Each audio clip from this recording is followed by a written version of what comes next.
मीठे मीठे परमपिता परमात्मा को हाजिर नाजिर करते हुए, ब्रह्मा माँ को हाजिर नाजिर करते हुए, उनके महावाक्य हम उन्हीं से समझेंगे और यूनिवर्स की सारी सोल्स जो प्रभु के ही बच्चे हैं, सभी के लिए समर्पित करेंगे।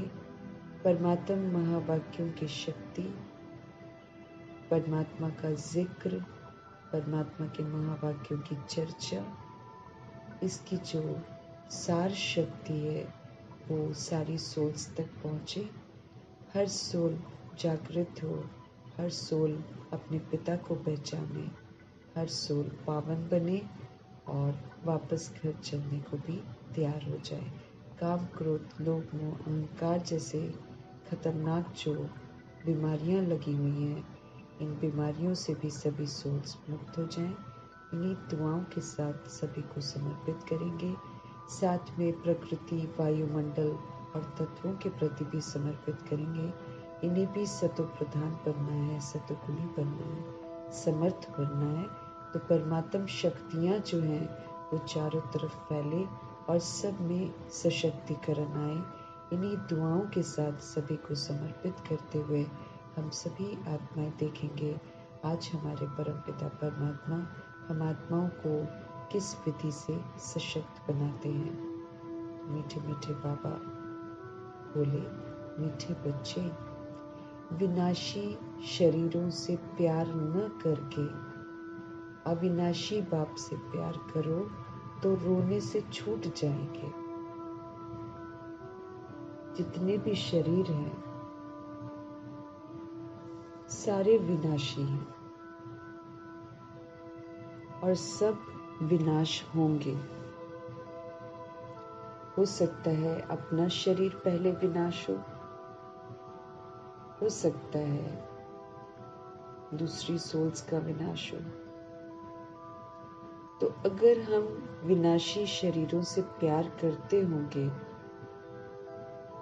तो जब वो शरीर मरेंगे तो हम रोएंगे। हमें समझना है कि ये एक ड्रामा की ड्रेस है, ये एक इंस्ट्रूमेंट है जो हम सभी सोल्स लेते हैं। ये भी हम जानते हैं कि ये खत्म हो जाता है। ये भी अब समझ मिली है प्रभु से कि सोल नहीं मरती है। सोल जो पार्ट बजाती है वो शरीर बदलती रहती है। विनाशी शरीर से पहले ही हमको वैराग आ जाना चाहिए। ये खत्म होंगे, ये देखते देखते खत्म हो जाएंगे। अगर हम विनाशी शरीर के आधार से प्यार करते होंगे तो रोएंगे। इसीलिए प्रभु पहले ही कहते हैं इनसे प्यार नहीं करो। विनाशी शरीर को हम क्या समझ बैठते हैं? संबंध समझ बैठते हैं, रिश्ता समझ बैठते हैं। वो तो एक रोल है, वो एक कार्मिक अकाउंट है। जब तक मेरा अकाउंट किसी के साथ है तो हम बॉडी में हैं। अकाउंट खत्म और फिर बॉडी खत्म। फिर तो कोई सोल ये भी नहीं देखती है कि मना मेरे पीछे ये जो छोटी से शरीर में आत्मा, इसका क्या होगा।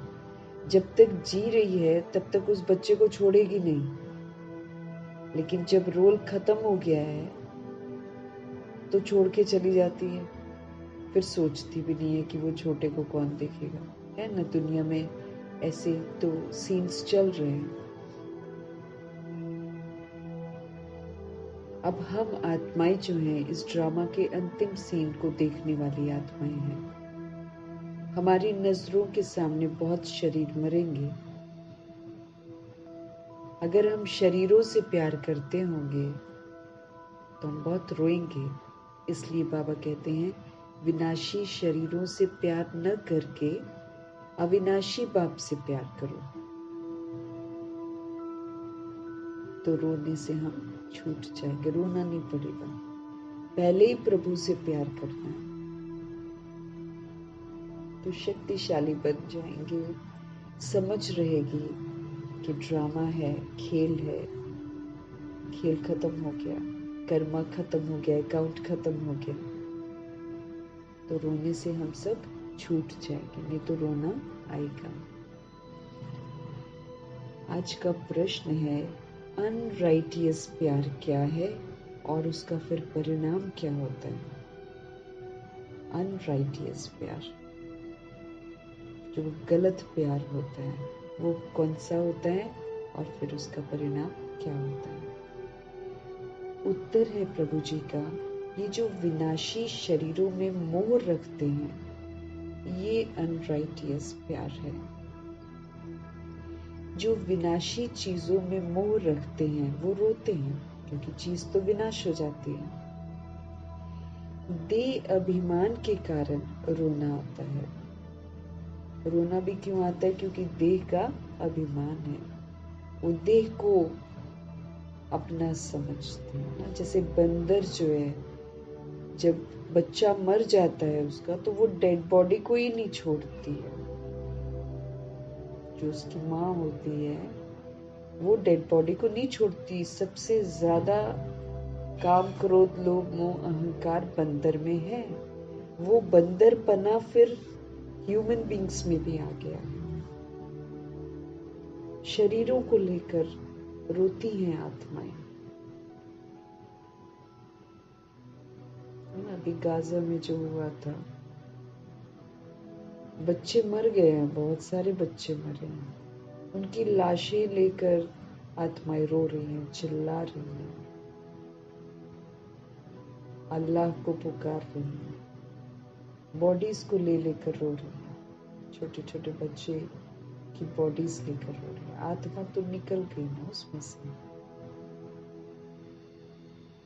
तो भगवान समझ देते हैं कि ये जो विनाशी शरीर है, ये तो मरने वाला है। ये तो नाम ही है ना विनाशी।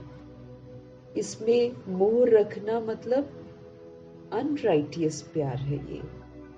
ये प्यार सही प्यार नहीं है। जो विनाशी चीजों में मोह रखते हैं वो रोते हैं। देह अभिमान के कारण रोना आता है। देह का अभिमान है कि ये मेरा है, ये मेरा है, ये मेरा है। ये देह का अभिमान है, कुछ भी नहीं है देह अभिमान का। सतयुग में सब आत्म अभिमानी हैं, अपने को आत्मा समझते हैं। वो संस्कार संगम युग से लेकर जाते हैं बाबा की मौजूदगी में रहकर। इसीलिए सतयुग में आत्मा का शुद्ध अभिमान है कि हम सोल्स हैं। इसलिए वहां रोने की बात ही नहीं है। पहली बात तो वहां अकाली मृत्यु नहीं होती है। 150 वर्ष के बाद ही शरीर छोड़ते हैं, और स्व इच्छा से। कोई रोता नहीं है वहां पर, रोने की बात ही नहीं रहती है। जो रोते हैं, बाबा कहे यहाँ पर, जो रोते हैं वो खोते हैं। क्यों? किसके लिए रो रहे हैं? विनाशी बॉडी के लिए रो रहे हैं। वो खो देते हैं सब कुछ अपना। अविनाशी बाप की अविनाशी बच्चों को अब शिक्षा मिलती है। अब परमपिता परमात्मा अविनाशी हैं, हम आत्माएं भी अविनाशी हैं।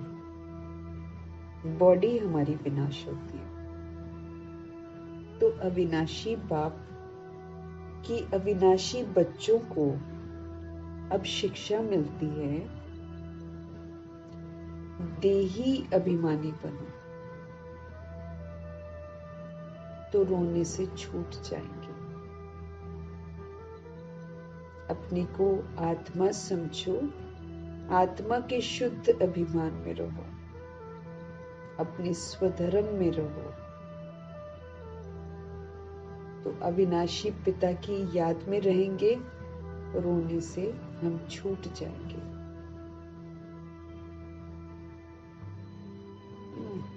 विकराल विनाश है। मरते हुए शरीर तो बहुत होंगे। चलो दूसरा जिसको हम नहीं जानते हैं उसके शरीर को देखकर न भी रोए, लेकिन जो रिलेटेड हैं या जिनको हम जानते हैं, अगर उनके साथ मेरे को मोह होगा, यकीनन फिर बॉडी को देखकर रोएंगे और फिर सब कुछ अपना खो देंगे, क्योंकि हम विनाशी चीज के लिए रोए हैं। तो प्रभु थोड़ी मिलेंगे फिर हमें। ओम शांति। ये तो बच्चे ही जानते हैं कि आत्मा जो है वो कभी नहीं मरती है, और बाप भी फिर आत्मा का अविनाशी है। तो प्यार किसको करना चाहिए? अविनाशी आत्मा को, अविनाशी को ही प्यार करना है। विनाशी शरीर को थोड़ी प्यार करना चाहिए। ये तो मर भी जाएगा, ये तो टेढ़ा बांका भी हो जाएगा। तरह तरह की बीमारियां होने वाली हैं, तरह तरह के वायरस फैलेंगे। उसमें कहते हैं ना कि स्किन किसी की उतर जाएगी, ग्लोबल वार्मिंग भी इतना ज्यादा हो जाएगा कि चमड़ी उतर जाएगी, गर्मी से ना चमड़ी भी उतर जाएगी। तो तरह तरह की चीजें होंगी शरीर के साथ। अगर विनाशी शरीर के साथ हमको प्यार होगा तो ज्यादा होएगी, फिर तो हम शरीर को ही देखते रह जाएंगे।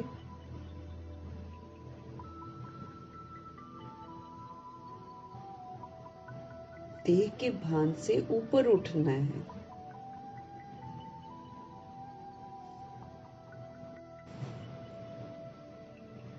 बहुत सारी भिन्नता आ जाती है शरीर में।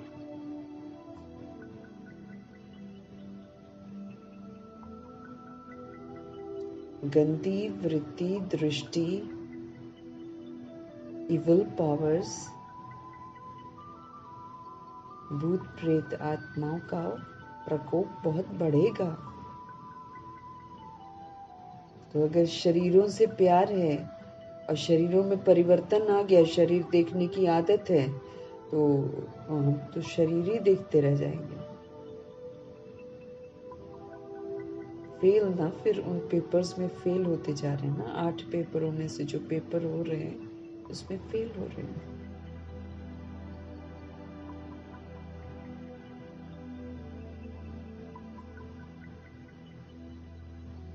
बाबा समझते रहे,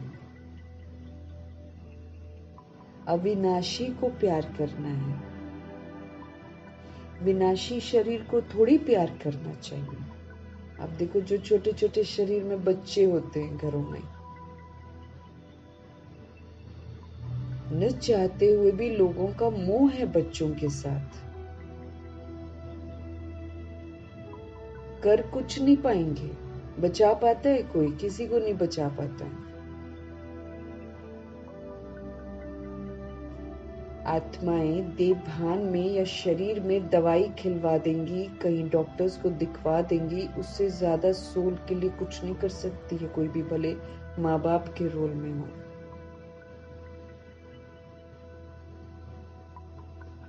बच्चे के शरीर में अगर बच्चे को भोगनी होती है तो बच्चा ही भोगता है। हर आत्मा अपनी भोगना को भोगती है।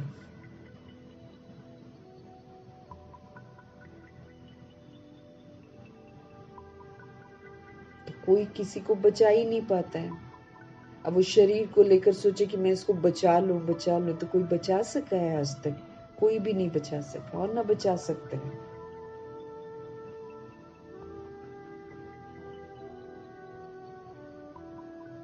विनाशी शरीर को थोड़ी प्यार करना चाहिए बाबा के। इसलिए तो बाबा कहते बच्चे नहीं करो, बच्चे वृद्धि मत करो, विनाश का समय है। नहीं तो क्या होता है, जब तक चिल्ड्रन नहीं है तब तक तो मोह नहीं आता, लेकिन जब बच्चे हो जाते, न चाहते हुए भी, ज्ञान को समझते हुए भी आत्माओं को उस शरीर में मोह पड़ ही जाता है, क्योंकि विकार से पैदा किया है। भोगना,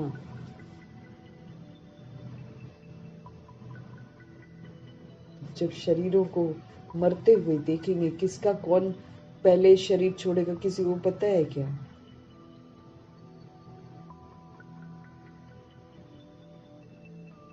और स्पेशली जो सोल्स अवज्ञा करके फिर संतान की उत्पत्ति करती हैं, उनको फिर देखना पड़ता है ये दृश्य।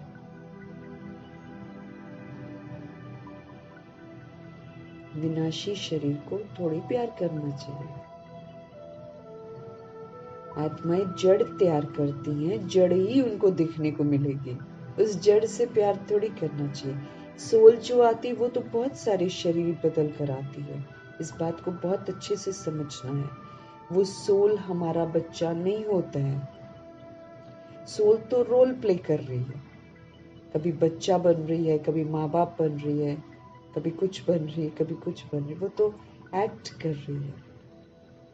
हम सभी सोल्स बिंदियां ऊपर से नीचे आकर यहाँ पर शरीर ले लेकर एक्ट करती हैं।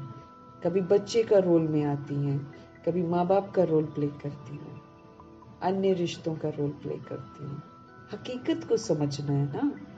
अब वो सोल मेरे घर में अगर बच्चे के रोल में आई है और मैं समझ लूं कि ये मेरा बच्चा है, तो मेरी बेसमझी है। बॉडी तो तैयार करते हैं ना हम, सोल को तो तैयार नहीं करते हैं। सोल तो अविनाशी है। सोल को तो शिव बाबा भी क्रिएट नहीं करते हैं। वो भी बोलते मैं शूद्र से ब्राह्मण बनाता हूँ, मैं आत्मा को थोड़ी बनाता हूँ।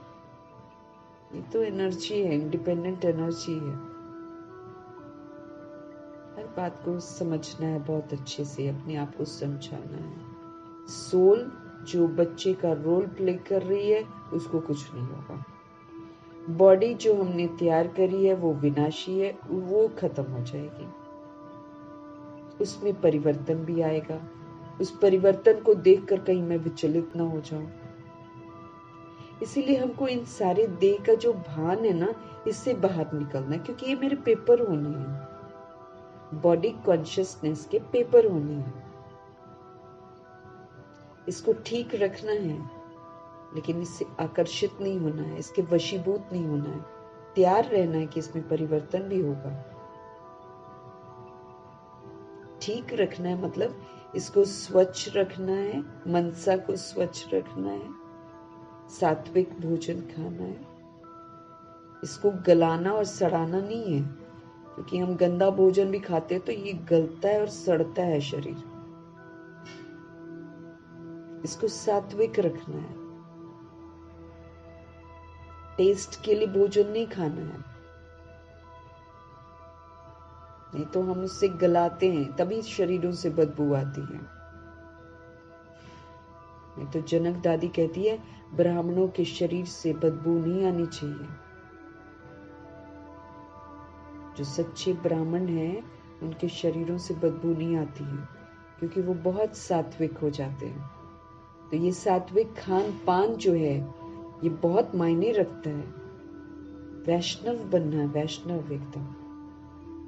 आकर्षण से फूड को नहीं खाना है, बॉडी को पेट्रोल देना है। जैसे गुलजार दादी कहते हैं पेट्रोल गाड़ी है ना, उस नजरिए से भोजन लेना है। टेस्ट है ये खाना वो खाना, वो फिर हमारे शरीर को खराब करता है। हर बात को हमको अच्छे से समझना है। सारी दुनिया ही विनाशी है, जो दिखाई दे रहा है वो सब विनाशी है। हर एक चीज विनाशी है। ये शरीर विनाशी है, आत्मा अविनाशी है। आत्मा का प्यार अविनाशी होता है। अगर हम सोल से प्यार करते, सभी से एक जैसा प्यार करते, दैट इज अविनाशी, वो नहीं मरेगा। आत्मा कभी मरती नहीं है, उसको कहा जाता है राइटियस। सोल लव जो होता है that is righteous. Body love unrighteous. देखो, बॉडी को लव करते हैं तो गलत कर्म करते हैं, पाप आत्मा बन जाते हैं। सोल को लव करते हैं तो शुभ भावना रखते हैं, शुभ कामना रखते हैं, अच्छा सोचते हैं, कल्याणकारी भावनाएं रखते हैं। बॉडी को लव करते हैं तो जेलसी भी है ना, बदले की भावनाएं भी हैं, क्रोध भी है, हर तरह की हिंसा होती है, काम विकार की हिंसा होती है। आत्मा कभी मरती नहीं है, उसको कहा जाता है राइटियस। बाप कहते हैं तुम अनराइटियस बन गए हो जो शरीरों से प्यार करते हो। वास्तव में अविनाशी का अविनाशी के साथ प्यार होना चाहिए। अविनाशी आत्मा होना, अविनाशी परमात्मा से प्यार होना चाहिए। और फिर अविनाशी आत्मा हो तो अविनाशी आत्माओं के लिए एक जैसा प्योर थॉट्स होती है ना, क्योंकि बॉडी वाला भान खत्म हो जाता है। भगवान कहते हैं तुम अनराइटियस बन गए हो, तुम्हारा प्यार विनाशी शरीर के साथ हो गया है, इसलिए रोना पड़ता है, इसलिए रोते हैं। हम किसको प्यार कर बैठते हैं? विनाशी शरीर को। और विनाशी शरीर के भान से फिर हम किसी के साथ कैसा बिहेव करते हैं, किसी के साथ हम कैसा बिहेव करते हैं, फिर रोते हैं। अविनाशी के साथ प्यार नहीं है, भगवान के साथ प्यार होना चाहिए, वो नहीं है। आत्माओं के साथ रूहानियत वाला प्यार होना चाहिए, वो नहीं है। बॉडी के साथ प्यार है, इसीलिए डिफरेंट है, कभी किसके साथ है, कभी नहीं है। अविनाशी के साथ प्यार नहीं है, विनाशी के साथ प्यार होने से रोना पड़ता है। अभी तुम अपनी को अविनाशी आत्मा समझते हो तो रोने की बात नहीं, क्योंकि आत्म अभिमानी हो। आपको मालूम है, आपको शुद्ध अभिमान है कि मैं सोल हूँ, परमात्मा का बच्चा हूँ, सभी सोल्स हैं, सभी परमात्मा के बच्चे, हम सभी परम धाम के रहने वाले, हम मरते नहीं हैं। देह अभिमानी होने से रोना होता है। विनाशी शरीर पिछाड़ी रोते हैं, जलाते भी हैं उसको शमशान में छोड़कर भी आते हैं, और फिर उसका मुख उधर को भी करते हैं कि भाई तुम इधर मत आना। अब देखो कितना ना, आत्माओं की सोच देखो कैसी है। ये नहीं सोचते हमारा नंबर भी आने वाला है, ऐसे मेरे साथ भी दूसरे लोग ऐसे ही करेंगे, वो नहीं है। इधर रो रहे होते हैं, इधर बोलेंगे तुम छोड़कर क्यों गए, और उधर उसका मुख जो है उधर को कर देंगे शमशान की तरफ, कि भाई अब तुम पीछे मत आना घर में अगर आ जाए तो सब भाग जाए। वैसे बोलेंगे क्यों चला गया। विनाशी शरीर की पिछाड़ी रोते, समझते भी हैं आत्मा मरती नहीं है। अब हमको समझ मिल गई। बाप कहते हैं अपने को आत्मा समझो, तुम अविनाशी बाप के बच्चे, अविनाशी आत्मा हो। हमारा रिलेशन देखो कहाँ है। हम अविनाशी गॉड फादर के बच्चे, अविनाशी सोल्स हैं। तुमको रोने की तो जरूरत ही नहीं है। बाबा कहते हैं आत्मा एक शरीर छोड़ जाए दूसरा पार्ट बजाती है। आप रोते रहते हो, उसका पार्ट कहीं और है, वो फिर कहीं और जाके पार्ट बजाती है। बाबा कहे ये तो खेल है। तुम शरीर में ममत्व क्यों रखते हो? क्यों रखते हो तुम ममत्व शरीर में? देह सहित देह के सब संबंधों से बुद्धि का योग अब तोड़ दो, अपनी देह से भी, और देह के जितने संबंध हैं उनसे अपना जो बुद्धि का योग है वो तोड़ दो। क्योंकि संबंध विनाश हो जाएंगे, अपनी देह भी विनाश हो जाएगी। अपने को अब क्या समझो, मैं अविनाशी आत्मा हूं। आत्मा कभी मरती नहीं।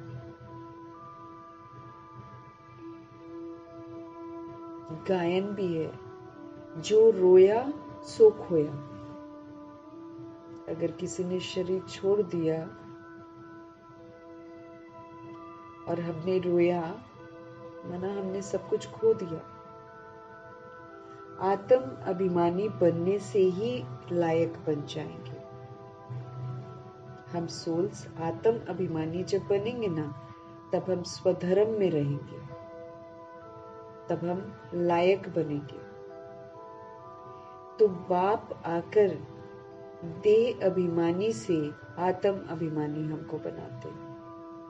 देह का अभिमान छुड़ाते हैं, आत्मा के अभिमान में स्थित करते हैं। कहते हैं, तुम कैसे भूले हुए हो, जन्म जन्मांतर तुमको रोना पड़ा है। हमने 63 जन्म रोया होगा, क्योंकि समझ तो थी नहीं ना, हम तो बॉडी को देखते थे। अब फिर से तुमको आत्म अभिमानी बनने की शिक्षा मिलती है कि आत्मा के शुद्ध अभिमान में रहो कि हम सभी अविनाशी हैं। फिर तुम कभी भी रोएंगे नहीं। आत्म अभिमानी बन जाएंगे तो कभी भी रोएंगे नहीं।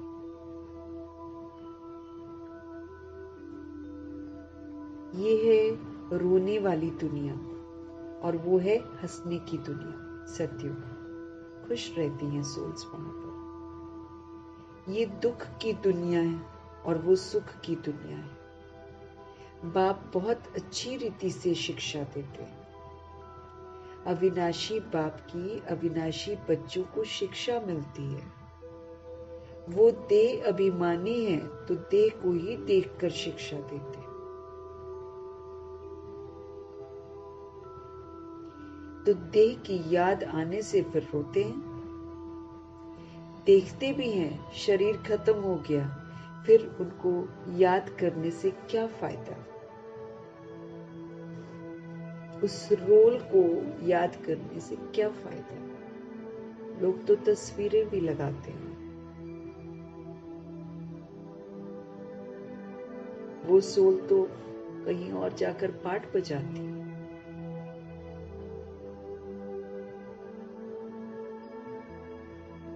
उसकी पूजा भी करते है ना, वो जाकर तो कहीं और पाठ बजा रही है।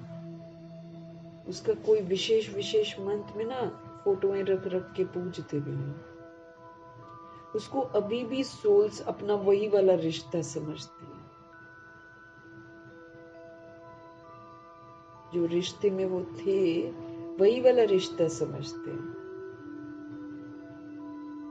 तो ये भूत से लगाव हो गया ना। बॉडी को क्यों जलाते हैं, उसको भूत समझते हैं। फिर उसकी फोटोज रखते हैं तो क्या करते हैं, भूत पूजा करते हैं। बाबा कहे शरीर खत्म हो गया, उनको याद करने से क्या फायदा है। मिट्टी को याद किया जाता है क्या। अविनाशी चीज जो थी, उसमें जो आत्मा थी, उसने तो जाकर दूसरा शरीर लिया हुआ।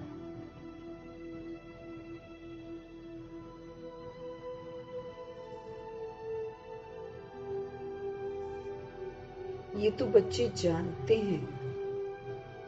जो अच्छा कर्म करता है उनको फिर शरीर भी अच्छा मिलता है।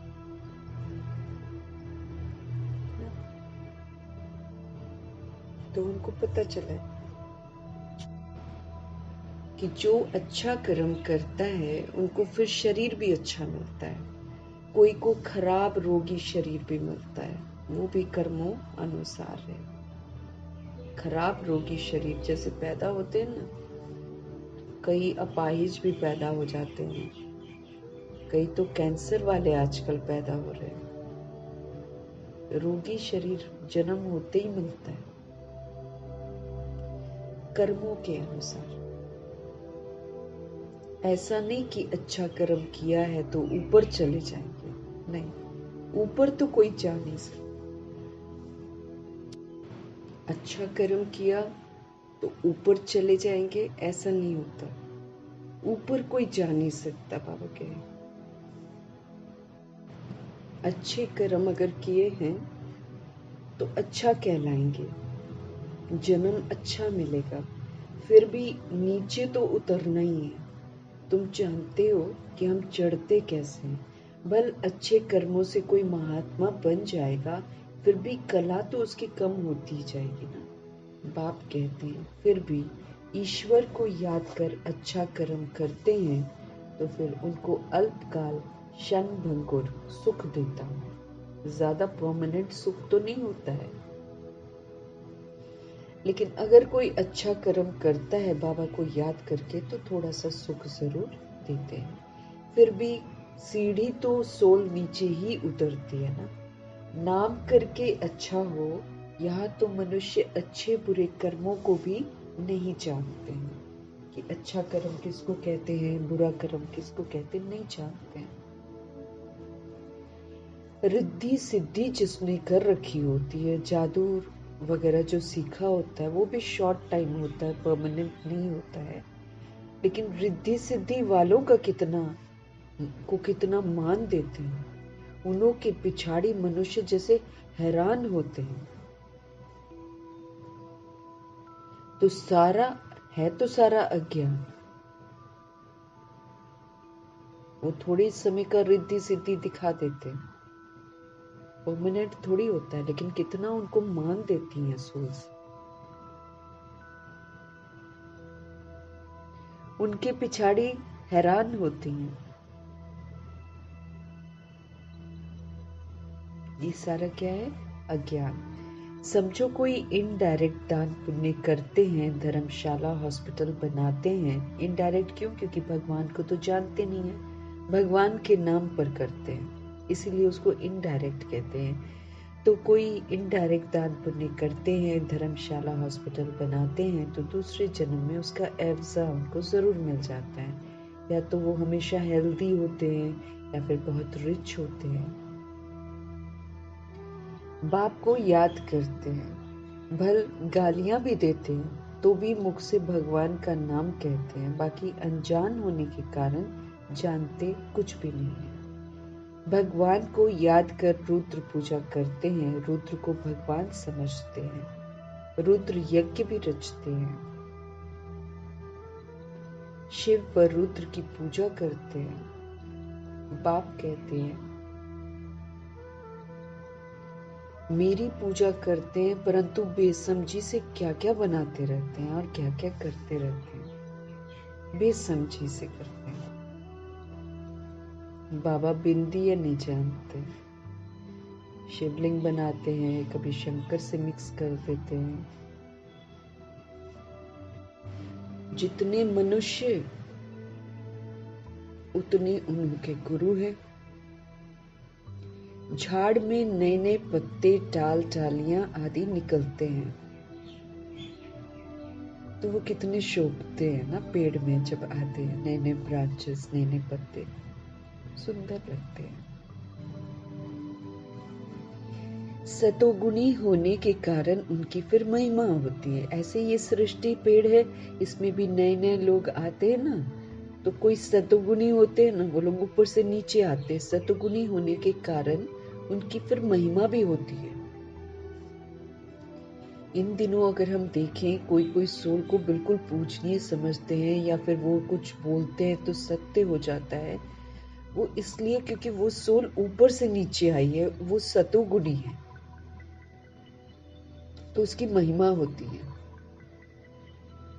लेकिन जल्दी वो सतो रजो तमो में आ जाते हैं। तो सतोगुणी होने के कारण उनकी महिमा होती है। बाप कहते हैं कि ये दुनिया है ही विनाशी चीजों को प्यार करने वाली। जो चीजें विनाशी हैं उनको प्यार करती है। कोई कोई का बहुत प्यार होता है तो मुंह में जैसे पागल ही बन जाते हैं। बड़े बड़े सेठ लोग मोह वश पागल हो जाते हैं। और जो माताएं हैं उनको ज्ञान न होने के कारण वो विनाशी शरीर के पिछाड़ी विधवापन कितना रोती है, कितना याद करती रहती है।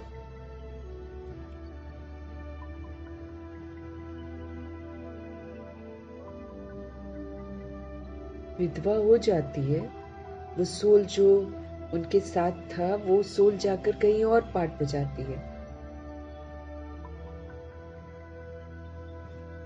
लेकिन इधर पागल हो जाते हैं उनके पीछे। विनाशी शरीर पिछाड़ी विधवा बन रोती रहती है और याद करती रहती है। अभी तुम अपने को आत्मा समझ दूसरे को भी आत्मा देखते हो तो जरा भी दुख नहीं होता है।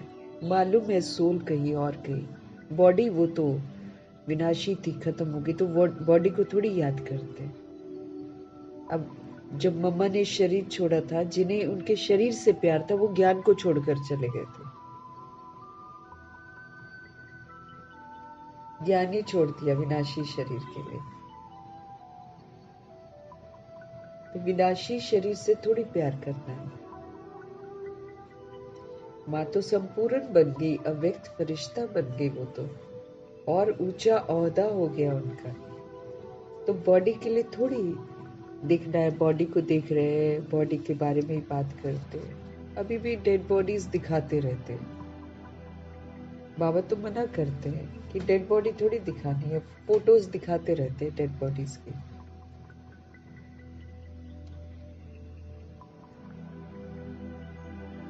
वो तो पतित शरीर है जिसको छोड़कर सोल्स चली जाती है, क्योंकि प्योर हो जाती हैं तो वो खुद ही उस बॉडी में नहीं रहती हैं। तो क्या शरीर को थोड़ी याद करना है।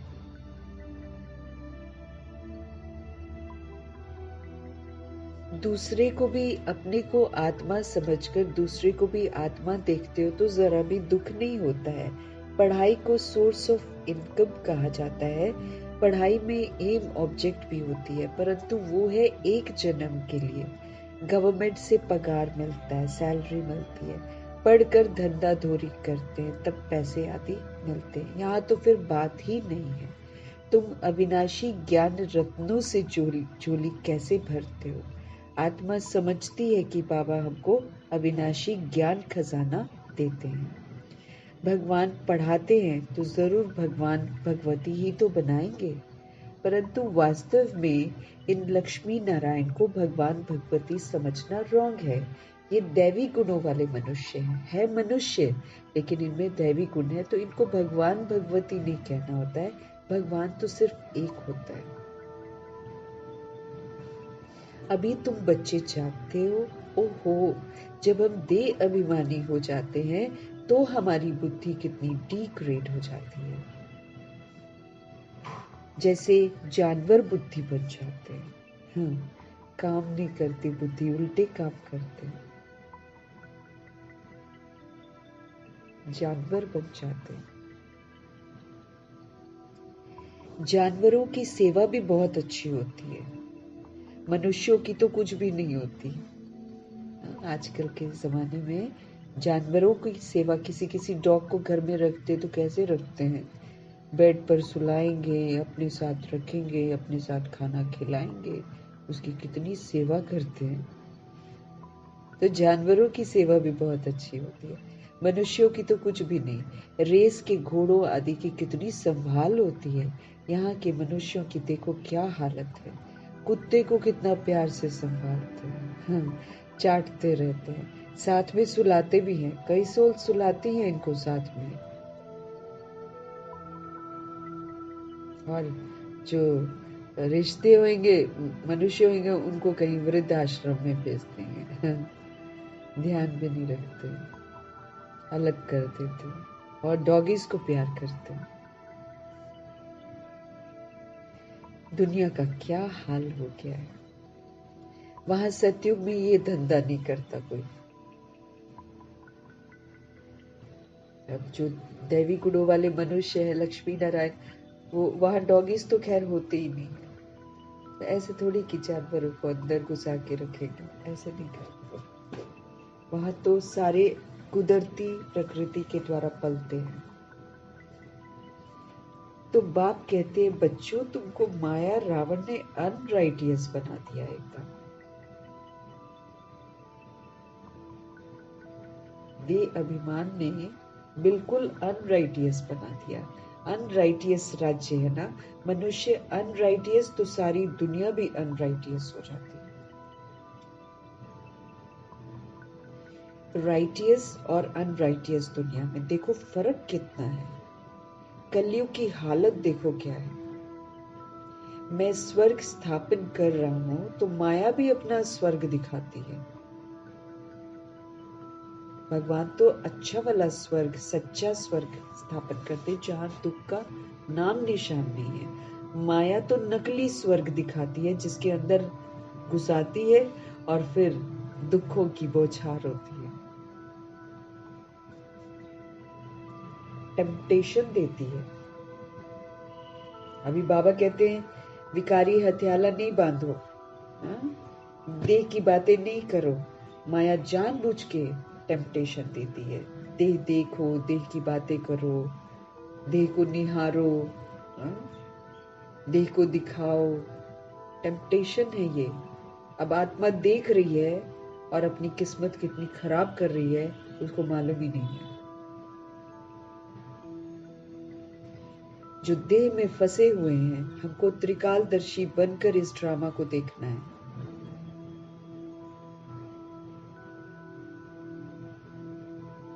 पिछले संगम युग में क्या किया उसका परिणाम है अभी भी यही करते रहेंगे तो आगे भी कितना दुर्गति में चले जाएंगे। जो पहले किया उसका रिटर्न देख रहे हैं अच्छा नहीं है तो हमको अब राइटियस बन जाना चाहिए ताकि आगे ऐसा वाला ना हो। हमारे हाथ में है हमारी किस्मत बनाना, अपनी जन्म पत्री बनाना। बाबा कहे, बाबा स्वर्ग स्थापन कर रहे हैं तो माया भी अपना स्वर्ग दिखाती है। वो कलयुग को ही स्वर्ग अनुभव कराती है। एक बार बंदा उसमें फंस जाता है फिर रोता है क्योंकि भगवान से छूट जाता है। और माया तो झूठ है, माया तो एक टेम्पटेशन है। जिन चक्रों में माया लेकर जाती है वहीं से दुख की प्राप्ति भी करवाती है, लेकिन तब जब इंसान अच्छी तरह फंस जाता है। आर्टिफिशियल धन कितना है यहाँ पर, वो आर्टिफिशियल धन के भपके में भगवान की पढ़ाई भी छुड़ा देती है। आर्टिफिशियल है ये धन ना, क्योंकि विनाशी है। लेकिन आर्टिफिशियल धन ऐसा है, माया ऐसा प्रकोप डालती है, ऐसा लालच डालती है कि इंसान समझ नहीं पाता, उस लालच के चक्कर में पढ़ाई छोड़ता है, उस लालच को अहमियत देता है सबसे पहले। तो कितना टेम्पटेशन है आर्टिफिशियल धन का। समझते हैं हम तो यहां ही स्वर्ग में बैठे हैं।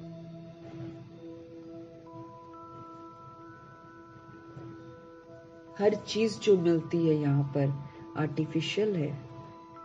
नेचुरल जो है वो फायदा करती है, आर्टिफिशियल नुकसान करती है। कोई भी चीज उपज हो रही है केमिकल से हो रही है, आर्टिफिशियल तरीके से हो रही है। हाइब्रिड जिसे कहते हैं, सब्जियां कितनी हाइब्रिड हो रही हैं, असली थोड़ी मिल रही है,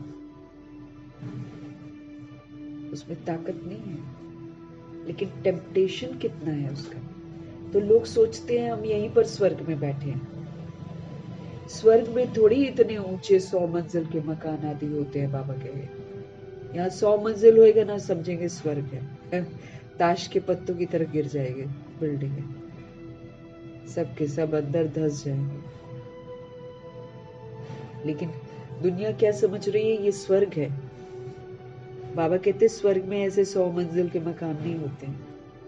कैसे कैसे मकान यहाँ पर सजाते हैं, वहां तो डबल स्टोरी के भी मकान नहीं होते। मल्टी स्टोरीड तो क्या, वहां पर डबल स्टोरी भी नहीं होता है। तो मल्टी स्टोरीड मकान फटाफट फटाफट तैयार करते हैं, गलत गलत तरीके से भी नकली वकली सामान सब खड़ा कर देते हैं। बाहर से आकर्षण, अंदर से खोखला, इसीलिए ये ताश के पत्तों की तरह गिरेगी। कैसे कैसे मकान सजाते हैं, वहां तो बाबा कहते सत्युग में डबल स्टोरी के भी मकान नहीं होते हैं। मनुष्य ही बहुत थोड़े होते हैं, इतनी जमीन तुम क्या करेंगे। यहाँ तो जमीन के पिछाड़ी कितना लड़ते हैं, झगड़ते हैं। बाबा के बच्चे नीचे आकर, दूसरे की सृष्टि पर आकर जमीनों के लिए लड़ते झगड़ते, मेरी है मेरी है मेरी है। इसकी कीमतें कितनी लगाते हैं।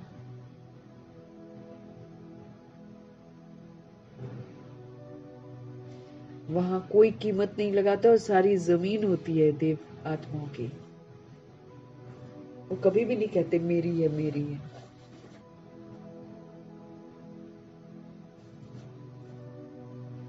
वहां सारी जमीन तुम्हारी रहती है। कितना रात दिन का फर्क है। ये वो लौकिक बाप, ये पारलौकिक बाप है। शरीर के बाप तो हम बदलते रहते हैं, हम खुद भी बनते हैं, बदलते रहते हैं। पारलौकिक बाप कभी नहीं बदलते। आत्मा कभी मरती नहीं है और उसका बाप पारलौकिक बाप शिव बाबा, वो भी कभी नहीं विनाश होते हैं। आत्मा परमात्मा अविनाशी। पारलौकिक बाप बच्चों को क्या नहीं देते हैं। आधा कल्प तुम भक्ति करते हो, बाप साफ कहते हैं इनसे मुक्ति नहीं मिलती है। भक्ति करने से मुक्ति नहीं मिलती है, और भक्ति करने से भगवान से भी नहीं मिलते। नहीं तो मिलना चाहते द्वापर युग से, नहीं मिलते हैं भगवान भक्ति से, मुक्ति भी नहीं मिलती है। तो आधा कल तुम भक्ति करते हो, बाप साफ कहते हैं इनसे मुक्ति नहीं मिलती है, अर्थात मेरे से नहीं मिलते हैं। तुम मुक्ति धाम में मेरे से मिलते हो, मैं भी मुक्ति धाम में रहता हूँ, तुम भी मुक्ति धाम में रहते हो, फिर वहां से तुम स्वर्ग में जाते हो। वहां स्वर्ग में मैं नहीं होता हूँ। ये भी ड्रामा है। फिर हूबहू ऐसे ही रिपीट होगा। फिर ये ज्ञान भूल जाएगा, प्रायः लोप हो जाएगा। जब तक संगम युग नहीं आया है, तब तक गीता का ज्ञान हो कैसे सकता है। बाबा आकर सच्ची गीता सुनाते हैं। बाकी जो भी शास्त्र आदि है, सब भक्ति मार्ग के शास्त्र हैं, मनुष्यों के द्वारा बनाए गए हैं। अब तुम नॉलेज को सुन रहे हो। मैं बीज रूप हूँ, मैं ज्ञान का सागर हूँ।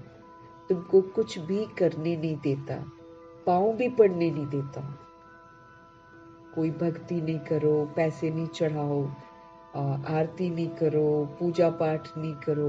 बाबा कहे मैं तुमको कुछ भी करने नहीं देता, पाँव भी नहीं पड़ने देता। पाँव किसके पड़ेंगे, निराकार के पाँव है ही नहीं। शिव बाबा के तो पाँव ही नहीं है। वो तो ब्रह्मा के पाँव पड़ना हो जाएगा। अगर ब्रह्मा के पैर छुएंगे तो शिव बाबा के तो पैर नहीं है, वो तो ब्रह्मा जी के पैर हैं। और ब्रह्मा जी क्यों छूने देंगे, वो तो पुरुषार्थी हैं, प्रजापिता ब्रह्मा।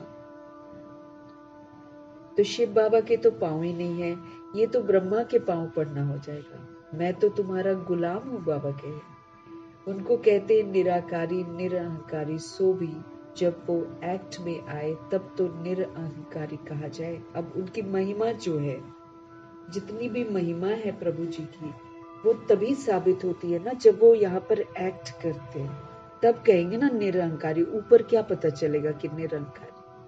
तो उनकी ज्ञान के सागर हैं, सुख के सागर हैं, प्यार के सागर हैं, दुख हरता है, सुख करता है ना? ब्रह्मा विष्णु शंकर के रचता है। ये जितनी उनकी महिमा होती है, वो सारी प्रभु जी प्रूफ करते हैं जब ड्रामा में आकर एक्ट करते हैं। ऊपर तो कुछ भी नहीं है, ऊपर तो साइलेंस है। तो बाबा कहते मैं तो तुम्हारा गुलाम हूं। रोज आते हैं ना पढ़ाने, रोज सुधारने के लिए आते हैं। उनको कहते हैं निराकारी निरअहंकारी, सो भी जब वो एक्ट में आए तब तो निरअहंकारी कहा जाए। बाप तुमको अथाह ज्ञान देते हैं। ये अविनाशी ज्ञान रत्नों का दान है, ये ज्ञान के रतन है। फिर जो जितना लेवे। बाबा तो अथाह देते हैं। लेना मतलब फिर बाबा के ज्ञान को समझना, फिर उसको अमल में लाना। एक बार नहीं, बहुत बार, भिन्न भिन्न परीक्षाओं में उसको अमल में लाना, परिस्थितियों में उसको अमल में लाना। जब हम ऐसे ही करते तब वो ज्ञान रतन लेते हैं। इस बात को हमको अच्छे से समझना है। सिर्फ सुनने से और पढ़ने से ज्ञान रतन मेरा नहीं हो जाएगा। उस नॉलेज को प्रैक्टिकल में यूज करने से, परिस्थितियों में, परीक्षाओं में जब हम इसको यूज करते हैं तब ये ज्ञान रतन मेरे बनते हैं। तो बाबा तो देते सारे हैं, लेकिन जो जितना फिर लेवे, क्योंकि इसको प्रैक्टिकल में यूज करो। फिर बाबा कहते हैं अविनाशी ज्ञान रतन लेकर फिर औरों को दान करते जाओ। पहले खुद लो, उसको यूज करो, फिर दूसरी सोल्स को भी दो। इन रत्नों के लिए ही तो कहा जाता है कि एक एक रतन जो है वो लाखों का है, क्योंकि ये हमको चरित्र से धनवान बनाते हैं रतन। और जब हम चरित्र से धनवान बनते हैं तो भविष्य में स्थूल धन की प्राप्ति होती है। ये जो हीरे जवाहरात, सोना, चांदी, ये क्या है? ये ज्ञान रतन जो अभी धारण करते हैं ना, उसकी स्थूल प्रारब्ध है। यहाँ पर हमको सूक्ष्म होती है, वहां पे स्थूल होती है। इन रत्नों के लिए ही तो कहा जाता है कि एक एक रतन जो है लाखों का है, कदम कदम पर पदम देने वाले। तो एक ही बाप है ना। रतन को यूज करते जाओ, कमाई करते जाओ, ज्ञान को यूज करते जाओ, कमाई करते जाओ, तो पद्मों की कमाई जमा होती है। सर्विस पर बड़ा अटेंशन चाहिए। तुम्हारा कदम है याद की यात्रा का। हमको सदा प्रभु की याद में रहना है। तो तुम्हारा कदम है याद की यात्रा का, उनसे तुम अमर बन जाते हो। याद की यात्रा का, इससे हम अमर बन जाते हैं। वहां मरने आदि का फिक्र होता नहीं है। एक शरीर छोड़ दूसरा लिया। मोह जीत राजा की कथा भी सुनी होगी ना। ये तो बाप बैठकर समझाते हैं। अब बाप तुमको ऐसा बनाते हैं, अभी की ही तो बात है। शिव बाबा समझाते हैं, मोह जीत राजा की कथा भी सुनी होगी ना। ये तो बाप बैठकर समझाते हैं। अब बाप तुमको ऐसा बनाते हैं, अभी की ही सारी बातें हैं। रक्षाबंधन का पर्व भी मनाते हैं ना। ये कब की निशानी है? कब भगवान ने कहा कि पवित्र बनो? ये मनुष्यों को क्या पता कि नई दुनिया कब और पुरानी दुनिया कब होती है? ये तो बाबा आकर समझाते हैं। ये भी किसको पता नहीं है। इतना कहते हैं कि अभी कलयुग है, सतयुग था, अभी नहीं है। पुनर्जन्म को भी मानते हैं। 84 लाख कह देते हैं, तो जरूर पुनर्जन्म हुआ ना। निराकार बाप को सब याद करते, वो है सभी आत्माओं का पिता, वही आकर समझाते हैं। देहधारी बापू तो बहुत है। जानवर भी अपने बच्चों के बापू हैं। उनके लिए तो ऐसा नहीं कहेंगे कि जानवरों का बाप। सतयुग में कोई कुछ कीचड़ पट्टी होती नहीं है। जैसा मनुष्य फिर वैसा फर्नीचर होता है। अब वहां पर पवित्र आत्मा होती है तो कीचड़ भी नहीं है, साफ है, मिट्टी तक नहीं है। सचखंड नंगे पांव घूमते हैं लक्ष्मी नारायण जी। ऊपर पूरे सजे सजाए होते, वहां चप्पल जूता कोई नहीं पहनता है। घूमने भी जाएंगे तो पुष्पक विमान में यूं ही बैठ कर जाते हैं लोग। जूते चप्पल थोड़ी, यहाँ गंदगी है इसीलिए जूते चप्पल पहनने पड़ते हैं। हम पार्क में कहीं भी घूम नहीं सकते, सब जगह गंदा गंदा गंदा कर रखा है। तो हम सब इस समय बुद्धि में हमारे कीचड़ आ जाता है, विकार आ जाते हैं, बुराइयां आ जाती हैं, इसलिए फिर दुनिया भी वैसी है।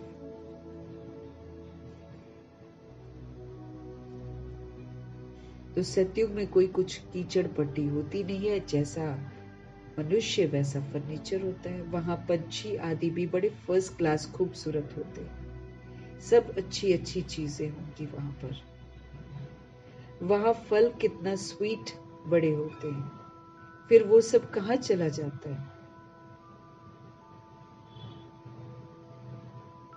वहां फल वगैरह कितने स्वीट होते हैं, कितने बड़े होते हैं, फिर वो सब कहाँ चला जाता है? स्वीट से निकल कर कड़वाहट आ जाती। देखो कुदरती हम लोग बैड बनते हैं, वो जो मिठास फलों में होती है सतयुग में सारी खत्म हो जाती है। गंदे बन जाते तो गंदा सब कुछ बन जाता है ऑटोमेटिकली। तो सारी स्वीटनेस निकलकर कड़वाहट आ जाती है, थर्ड क्लास बनते हैं, तो चीजें भी थर्ड क्लास बन जाती हैं। आत्माएं इस समय पल्यूटेड दिमाग हो गया है,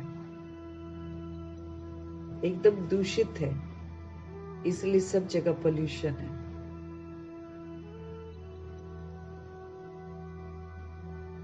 मनुष्य झूठे बन गए, इसलिए सारी चीजें झूठी मिलती है। सच्ची मिलती है कोई भी चीज सच्ची नहीं है अब, सब में मिलावट है, क्योंकि मनुष्य मिलावटी हो गया है।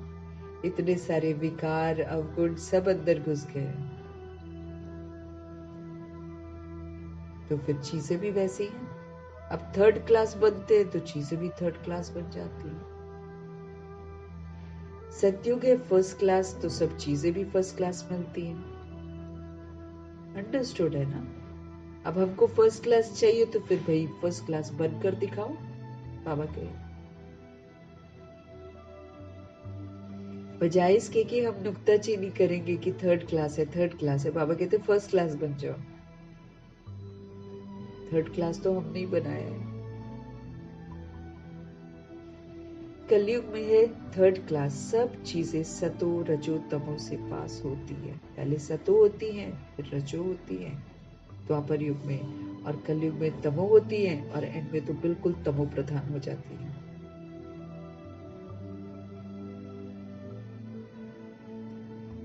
बाबा कहे यहाँ तो कोई मजा नहीं है। अब जिस तरह गंदगी हो गई है, यहाँ तो कोई मजा नहीं है। आत्मा भी तमो प्रधान, तो शरीर भी इस समय तमो प्रधान है। सोल्स भी तमो प्रधान हो गई, तो शरीर भी तमो प्रधान हो गए। अभी तुम बच्चों को ज्ञान है, समझ है, कहाँ वो कहाँ ये, रात दिन का फर्क है। बाप तुमको कितना ऊंच बनाते हैं, जितना याद करेंगे हेल्थ वेल्थ दोनों मिल जाएंगे। हम सब जितना याद करेंगे प्रभु जी को, तो हमें हेल्थ भी मिलेगी, हमको वेल्थ भी मिलेगी। बाकी क्या चाहिए? दोनों चीजों से एक नहीं होगी तो हैप्पीनेस नहीं होगी। हेल्थ नहीं होगी तो भी ना खुश होंगे, वेल्थ नहीं होगी तो भी ना खुश होंगे। अब दोनों ही चीजें मिल जाती हैं तो हैप्पीनेस आ जाती है। Ever healthy, ever wealthy, ever happy बन जाते हैं। समझो हेल्थ है वेल्थ नहीं है तो क्या काम के। गाते भी हैं, पैसा है तो लाड़काना घूम कर आओ, कहावत होगी सिंधी में कि कहीं भी घूम कर आओ। बच्चे समझते हैं भारत सोने की चिड़िया था, अभी सोना कहाँ गया? सोना चांदी तांबा गया, अभी तो कागज ही कागज है। नोट वगैरह ये तो तांबे के सिक्के भी हुआ करते थे ना, अब तो कागज ही कागज है। कागज पानी में बह जाए तो पैसे कहाँ से मिले? है ना? पानी आ जाएगा, सारा पैसा उसमें चला जाएगा, तो क्या मिलेगा? सोना तो बहुत भारी होता है, वो वहां भी पड़ा रहता है, आग भी सोने को जला न सके। तो यहाँ सब दुख ही दुख की बातें, वहां ये सब बातें होती नहीं। यहाँ इस समय अपार दुख है। बाप आते ही तब है जब बहुत दुख हो जाते हैं। कल फिर अपार सुख होगा। बाबा तो कल्प कल्प आकर पढ़ाते हैं, ये कोई नई बात थोड़ी है। खुशी में रहना चाहिए, खुशी ही खुशी, ये अंत की बात है। अति इंद्रिय सुख गोप गोपियों से पूछो, पिछाड़ी में तुम बहुत अच्छी रीति हर बात समझ जाते हो। रियल शांति किसे कहा जाता है, ये बाप ही आकर बतलाते हैं। तुम बाप से शांति का वर्षा लेते हो, उनको सब याद करते। हम बाबा से शांति का वर्षा लेते हैं, उनको सब याद करते हैं। बाप शांति का सागर है। बाप समझाते हैं, मेरे पास आ कौन सकते हैं। फलाना फलाना धर्म फलाने फलाने समय पर आते हैं, स्वर्ग में तो नहीं आ सकते। अब मुस्लिम और क्रिश्चियनिटी, बुद्धिस्ट है ना, ये लोग तो स्वर्ग में नहीं आते, ये ईश्वरीय पढ़ाई नहीं पढ़ते। इनका काम ही तब आना है जब देव कुल की आत्माएं विस्मृत हो जाती हैं, तो ये आकर थोड़ा सा थामते हैं। तो फलाना फलाना धर्म फलाने फलाने समय पर आता है, स्वर्ग में तो नहीं आ सकता। अभी साधु संत तो ढेर निकल पड़े, तो उन्हों की महिमा होती है। पवित्र हैं तो उनकी महिमा जरूर होनी चाहिए। अभी नए अगर उतरे हैं ना, ऊपर से नीचे आते तो उनकी महिमा होती है, क्योंकि ऊपर की पावर होती है ना उनके अंदर में, तो वो प्योरिटी की पावर के साथ कुछ भी बोलते तो वो सत्य हो जाता है। उनका दिमाग काम करता है दैवी तरीके से। है एग्जाम्पल आजकल, है ना, एक आत्मा है जो लिखती है, बोलती जाएगी, वो सत्य बता देती है सबके मन का, लेकिन वो तेज गति से फिर सतो रजो तमो में भी आ जाते हैं। तो जब ऐसी सोल्स इस तरह का चमत्कार कर रही होती है कि सामने बैठी और लिखते जा रही है, माना समझ लेना चाहिए वो सोल ऊपर से नीचे आई है, ये उसका पहला जन्म है। इसलिए वो पावर्स जो परम धाम की हैं, प्योरिटी की, वो काम करती है।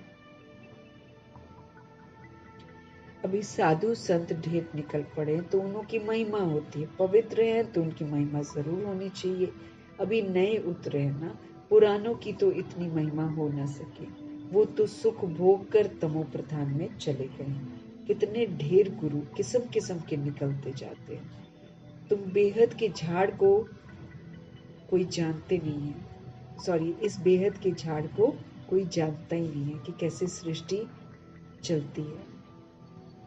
बाप समझाते हैं कि भक्ति की सामग्री इतनी है जितना झाड़ फैला होता है। ज्ञान बीज कितना थोड़ा है, बीज छोटा होता है लेकिन उसका विस्तार कितना होता है। तो आज सृष्टि का कितना विस्तार हो गया है। भक्ति को आधा कल्प लगता है, ये ज्ञान तो सिर्फ इस एक अंतिम जन्म के लिए है। ज्ञान को प्राप्त करके तुम आधा कल्प के लिए मालिक बन जाते हो। जब हम ज्ञान रत्नों को धारण करेंगे तो 2500 वर्ष के लिए मालिक बन जाते हैं।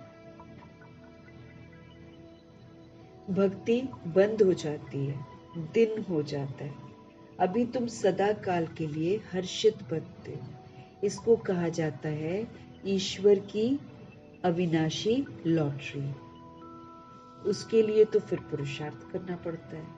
अब भगवान से ever healthy, ever wealthy, ever happiness का वर्षा मिलता है, सुख घनेरे मिलते हैं। इसको क्या बोलते हैं? ईश्वर की अविनाशी लॉटरी कहते हैं। उसके लिए फिर बाबा कहते हैं पुरुषार्थ करना पड़ता है। ईश्वरीय लॉटरी जो है ना, यूं ही नहीं मिलती है, उसके लिए फिर पुरुषार्थ करना पड़ता है। ईश्वरीय लॉटरी और आसुरी लॉटरी में कितना फर्क होता है। ये माया जो है, ये आसुरी लॉटरी देती है, आकर्षण, आजा आजा, इसमें पैसा है, इसमें पैसा है, इधर ये इस जगह पर चले जा, विदेश चले जा, यहाँ से ये मिलेगा, वो, ये आसुरी लॉटरी है। इसको पाकर इंसान असुर ही बनता है, क्योंकि उल्टे मार्ग पर पक्का चलता है, सही मार्ग पर नहीं चलता, फिर दिमाग खराब हो जाता है। पैसा दिमाग खराब कर देता है। पैसा इतना टेम्पटेशन देता है कि जो सही राह है प्रभु की, उस पर चलने नहीं देगा, कहीं और फंसाएगा, और पैसा, और पैसा।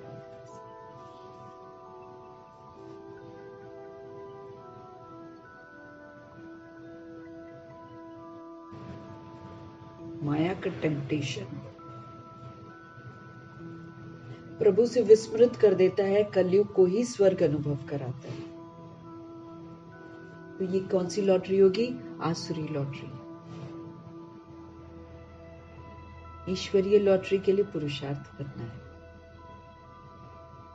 वो तो अल्पकाल की है, एक जन्म की है। वो भी एक जन्म में भी पता नहीं है, कंगाली आ जाती है एक जन्म में भी, दिवाला मार जाता है, कभी भी कुछ भी हो जाता है। ईश्वरीय लॉटरी तो गारंटी है, 2500 वर्ष कोई छीन ही नहीं सकता है। गारंटी है हेल्थ, वेल्थ, हैप्पीनेस की। हेल्थ भी है लाजवाब, कोई रोग नहीं। वेल्थ भी वो सोने की अशर्फियां मना है ही नहीं, आत्मा को लगाओ ही नहीं होगा, इतना भरपूर धन है। ईश्वरीय लॉटरी और हैप्पीनेस ही हैप्पीनेस है। तो इस समय दोनों है, ईश्वरीय लॉटरी भी है, आसुरी लॉटरी भी है। जिसको जो लेना है वो ले। आसुरी लॉटरी में आकर्षण बहुत है, ईश्वरीय लॉटरी गुप्त पुरुषार्थ है, गुप्त प्राप्त है। इसमें आसुरी में भपका है, दिखावा है।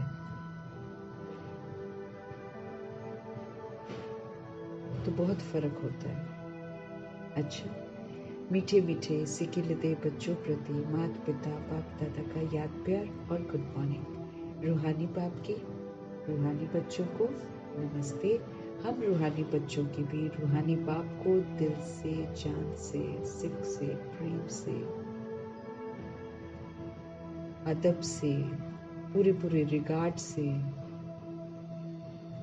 स्नेह से प्यार भरी नमस्ते और तहे तहे दिल से प्रभु जी के एक एक अनमोल शिक्षा के लिए धन्यवाद। हम आत्माओं का शुभ चिंतक बनने के लिए धन्यवाद। हम आत्माओं का हर घड़ी ओना रखने के लिए धन्यवाद। धारणा के लिए मुख्य सार, तुम्हारे याद के हर कदमों में पदम है। अगर हम याद करते हैं ना, हर कदम में कमाई ही कमाई है। इससे ही अमर मर्तबा प्राप्त करना है। अविनाशी ज्ञान रतन जो बाप से मिलते हैं, उनका हमको दान करना है। प्रभु जी से अविनाशी ज्ञान रतन मिलते हैं, जो बाप से मिलते हैं, उनका हमको दान करना है। आत्म अभिमानी बनकर अपार खुशी का अनुभव करना है, क्योंकि जब हम आत्म अभिमानी होंगे तो हम स्वधर्म में रहेंगे। हम स्वधर्म में रहेंगे तो स्वधर्म का व्यवहार करेंगे। जब हम स्वधर्म का व्यवहार करेंगे तो हम आत्माओं को खुश करेंगे। आत्माओं को खुश करेंगे तो उधर से दुआएं मिलेंगी, प्रकृति से दुआएं मिलेगी, प्रभु जी से दुआएं मिलेंगी, ब्रह्मा जी और मातेश्वरी जी से दुआएं मिलेगी। तो क्या होएगा? अपार खुशी बढ़ती ही चली जाएगी। आत्म अभिमानी बनना मतलब आत्मा समझना, आत्माओं को देखना, आत्मा के सतोगुणी स्वधर्म में रहकर सतोगुण को, सात गुणों को यूज करना। इसलिए खुशी बढ़ती है। आत्मा परमात्मा की संतान हूँ की स्मृति में रहना, तो आत्मा खुश रहती है, अपार खुशी का अनुभव करती है। सत्य है ना। अभी झूठ में हमें उदासी होती है, झूठ के मुखौटों में, क्योंकि कोई भी अपना नहीं होता। लेकिन आत्म अभिमानी में हम आत्माएं परमात्मा के बच्चे हैं, ये रियलाइजेशन में खुशियां ही खुशियां हैं। शरीर से मोह निकाल कर सदा हर्षित रहना है। हमको क्या बनना है? मोह जीत बनना है। शरीरों से मोह निकाल कर हमको सदा हर्षित रहना है, हमको मोह जीत बनना है।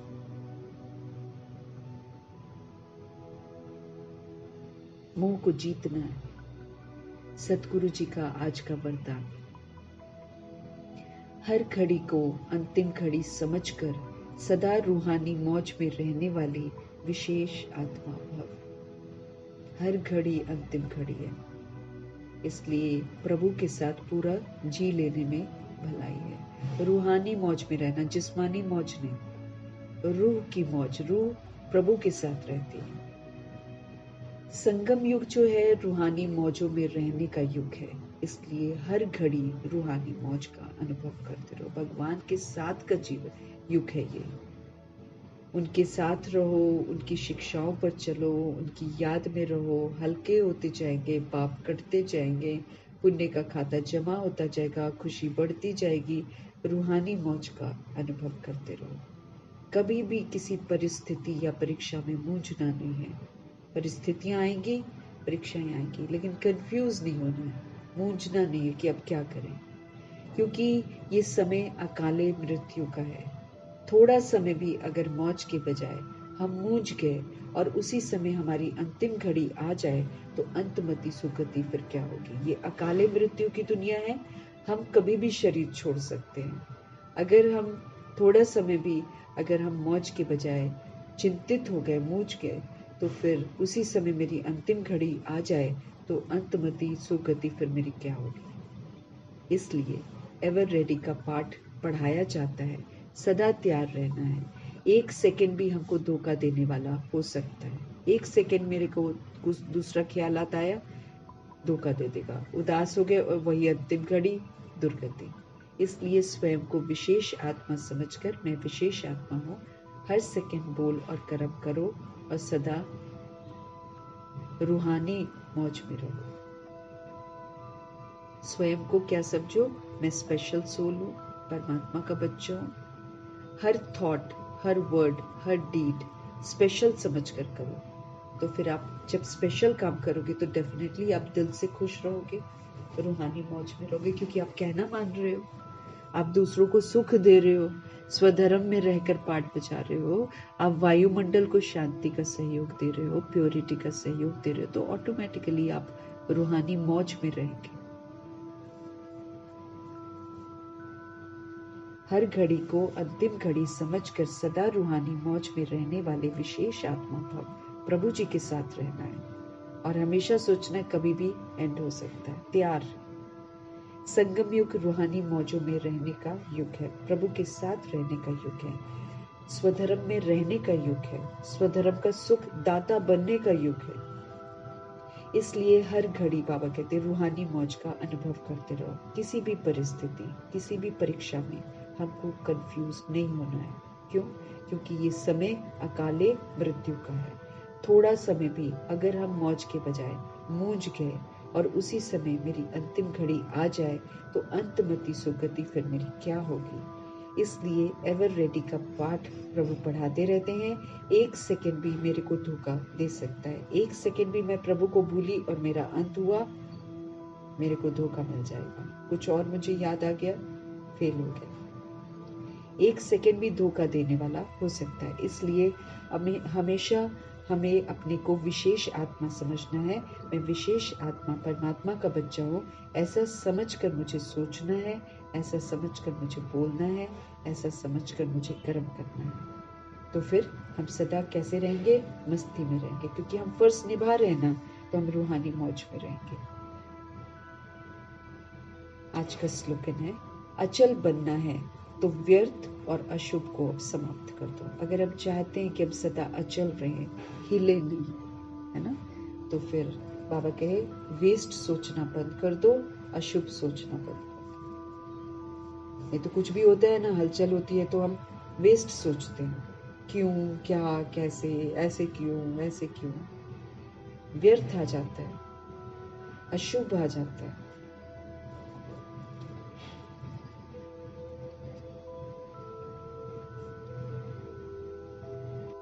लेकिन वो भी मेरी एक परीक्षा हो रही है, उसमें मुझे अचल रहना है। तो तरह तरह की परीक्षाएं हमारी होंगी, सब में अचल रहना मतलब पास होना। एक भी व्यर्थ आ गया, एक भी अशुभ आ गया तो हलचल में आ गया, और फिर हलचल में आए तो फेल पेपर में। कभी भी कुछ भी हो सकता है हमारे साथ,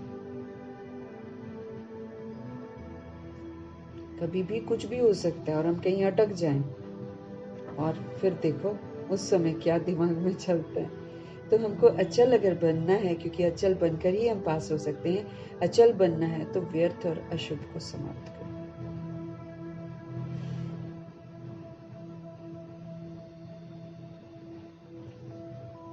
मीठे मीठे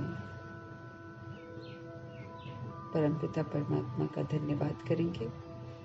ब्रह्मा माँ का धन्यवाद, जगदम्बा माँ का धन्यवाद, एडवांस पार्टी की सारी सोल्स का धन्यवाद, अष्ट रत्नों का धन्यवाद, नवग्रहों का धन्यवाद, 16,108.33 करोड़ आत्माओं में जितने भी बच गए सबका धन्यवाद। धरती, आकाश, जल, वायु, अग्नि, पांचों तत्वों का धन्यवाद। ड्रामा का धन्यवाद, माया का धन्यवाद, प्रकृति का धन्यवाद, यमदूत का धन्यवाद, द्वापर युग कलयुग की सारी सोल्स का धन्यवाद, साथ में रहने वाली सोल्स का धन्यवाद, सहयोगी आत्माओं का धन्यवाद, साधनों का धन्यवाद, साधन बनाने वालों का धन्यवाद, अविनाशी खजानों का धन्यवाद, शरीर रूपी इंस्ट्रूमेंट का धन्यवाद, इस अनमोल संगम युग का धन्यवाद, पूरे यूनिवर्स का धन्यवाद, सृष्टि की मेहमान नवाजी का सभी की तरफ से और हम आत्माओं की तरफ से धन्यवाद। जो इतनी मेहमान नवाजी कर रही है, इतना हम आत्माओं को बर्दाश्त कर रही है सृष्टि, तहे दिल से धन्यवाद। अब उसको पवित्रता का और शांति का सहयोग दें। आप सभी सोल्स का भी धन्यवाद। ओम शांति।